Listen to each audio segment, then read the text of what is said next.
Sa ngayon po ay i-re-review ko po yung tungkol po sa SAC kasi po ang marami po nagsasabi kasi na fake po daw yung SAC namin. Ngayon po, sasabihin ko lang po sa inyo, nakikita niyo po itong QR code sa SAC. Pwede niyo po ito scan sa inyong mga cellphone.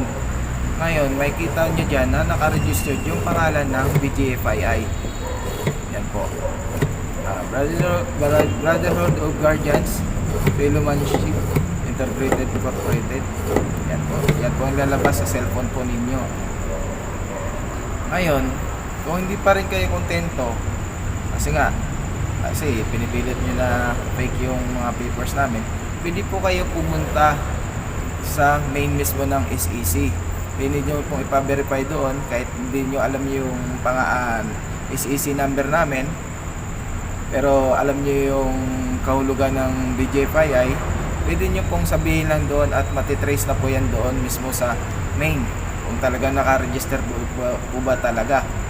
Then, ang isa pa, hindi ka po makapag-registered sa BIR kung wala ka pong certification na galing sa SEC. Kasi unang-una, bibigyan ka po ng checklist ng BIR. Kukumpletuhin po yung lahat ng mga requirements. Kasama po ito, yung SEC certificate na to. After that, pag okay na, yung application for registration, bibigyan ka nito 1903. Ito po, 1903. Yan. Kapag okay na po yan, bibigyan ka na po ni BIR ng TIN number. Yan po yung TIN number. TIN number po yan. Yan. Pagkatapos bigyan ka ng TIN number, mag-aantay ka po ng isang araw or 2 days bago i-release yung certificate of registration. Ito po yun, galing sa BIR. Bibigay po ito sa iyo kaagad. Ngayon, kung hindi kayo kontento, baka fake din yung certificate of registration namin, pumunta po kayo sa BIR ng Marikina. Kasi doon po yung nakaregistered eh. Ito po. Ngayon, kaya namin pina-registered sa BIR kasi hindi maiwasan yung mga member na hihingi ng resibo. Kasi meron silang binabayaran. Siyempre, kapag ikaw ay naniningil, meron kang resibong ibibigay. Ito po yung resibo. Yan po. Yan po yung resibo. Ayan.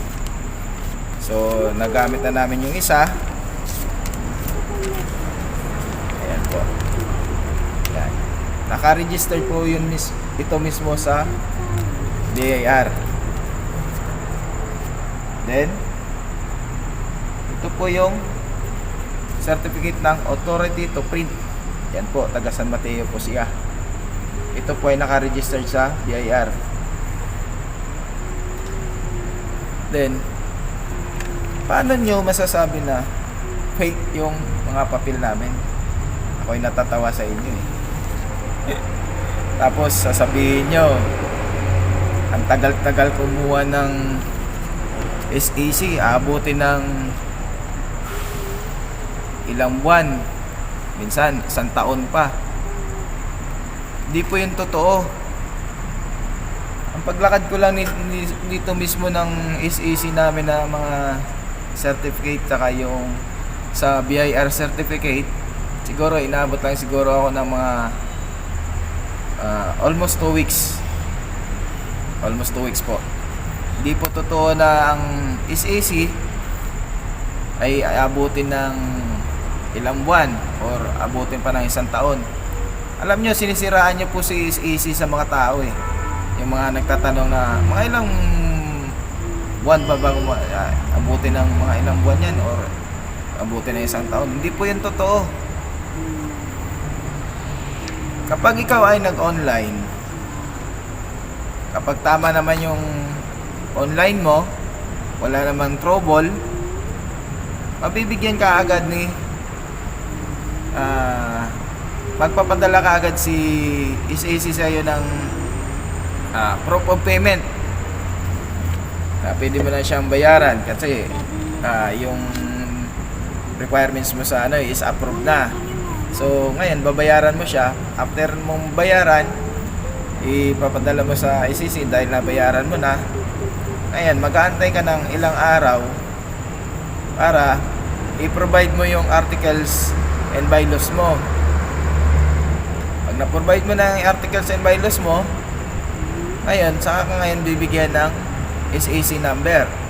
Pag meron ka ng SAC number, mga ilang days, siguro mga 3 days, makukuha mo na kagad yung SAC certification mo.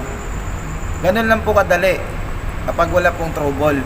Siguro, sa inyo siguro, kaya inabot kayo ng ilang buwan. Katulad yan, yung unang bahay ng FGTII, inabot kayo ng ilang months, 8 months, halos 9 months. So, ang sinasabi nyo, meron ng SAC number. Tapos yung pinakita mo sa akin SAC number is 6-digit number. Ano yun? Number ba yun sa loto? Or ano? Wala pong ganyang number kasi ang pinaka number ng SAC is below 9 above. Wala pong 9 below. Nakakalungkot lang din sabihin na ang tagal-tagal nyo na sa kapatiran. Hindi ko masasabi na kapatiran ng gusto mong itutupad. Parang kapatiran na panluloko. Tapos ang isa pa ay yung notary, 3,500. Wow, grabe yung notary na yun. Samantalang yung pinakamahal na notary na bayaran ko lang dito is 150 pesos. Ganun pong halaga. Pero sa inyo, 3,500.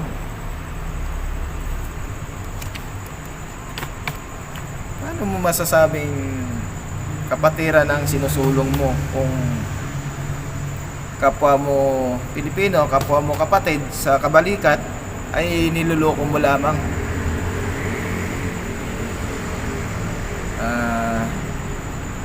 Siguro kung tumagal yung dating tahanan siguro, kasi noon pa nung unang dating dito is nagduda na ako na sabihin nyo meron ng SAC number pero ang certification ay hinihintay pa. Kaya ka nagtanong kung kailan pa kayo na-issuehan ng SAC number. Sabi nyo mga ilang buwan na.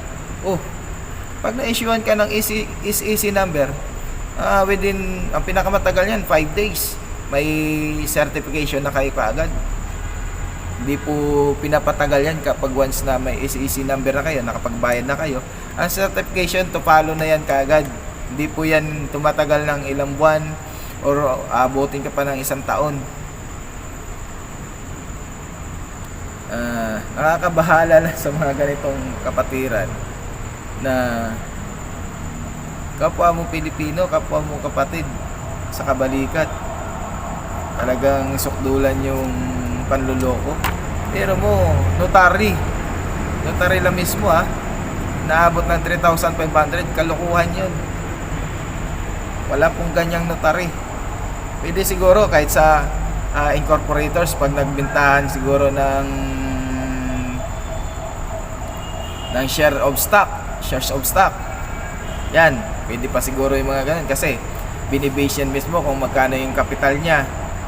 Yun mismo yung isusuma dyan. Pero ang pinaka nabayaran ko lang sa share of stock kasi million yung ano nila. Siguro nabayaran ko siguro sa notary yung pinaka lang 300. Ganun kalaki. Pero sabihin mong 3,500, wow. Paano notaryo mo lang yung articles and bylaws? 3,500? Kalukuhan. Hindi po ganun. Sa ating mga kapatiran, kilatisin niyo po kung sino po yung dapat na pakisamahan ninyo. Ako'y nalulungkot dahil bago pa lang po ako sa pagiging guardians. Pero matagal na rin po ako nag-aasikaso ng mga papeles. siguro masasabi ko po ay mag-ingat lang po kayo sa inyong mga kapatiran, yung sino ba po ang naglalakad niyan. Mas maigi po na magtanong-tanong po kayo. Kahit manood po kayo sa YouTube, kung ilang days po ba bago makuha yung SEC. Hindi po inaabot ng ilang buwan yan, at saka hindi po inaabot ng mga isang taon yan. Kalokohan po yun. Marami namang mga ano na mapanood mo sa YouTube eh. Mas maigi po na maging alerto kayo, mapagmatjag sa mga ganong bagay, kasi mas maganda na yung may alam. Mahirap po yung nagdudung-dunungan lang, sunod-sunuran ka lang. At least alam mo yung kung ano yung tama o ano yung mali. At least may apply mo sa kanila. Wala pong ganon. Itong mga papel namin ay legit po ito lahat. Kung nagdududa ka pa rin, basta sa'yo na lang yan. See you na lang kung sa'yo na lang yan kung talagang pagpipilitan mo pa rin. At least kami meron na original, legit. Wala ang problema sa amin. Hindi naman namin hinahangad na makakuha ng maraming tao. Ang gusto lang namin ay makilatis lang namin yung bawat isa. At talagang tunay ba siyang sa guardians, yung may sincere ba talaga siya na tumulong, hindi lang po na basta tulong lang po. Kahit wala pong maibigay, kung yung may sarili namang pera na galing sa kanyang bulsa, mas maganda po yun. Kahit sa amin, nagluluwa lang talaga kami ng pera para lang din sa kapatiran.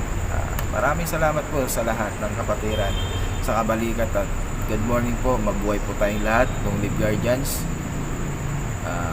Mahal po natin po ang isa't isa, huwag po tayo magsiraan, at dalangin ko po na sana ay makakuha rin kayo ng is-isin ninyo sa magandang paraan. Kung gusto nyo ng matulungan, pwede nyo pong i-message kung paano kayo makakuha ng sariling SEC. Maraming salamat po, and good morning po sa lahat ng kapatiran, Guardians.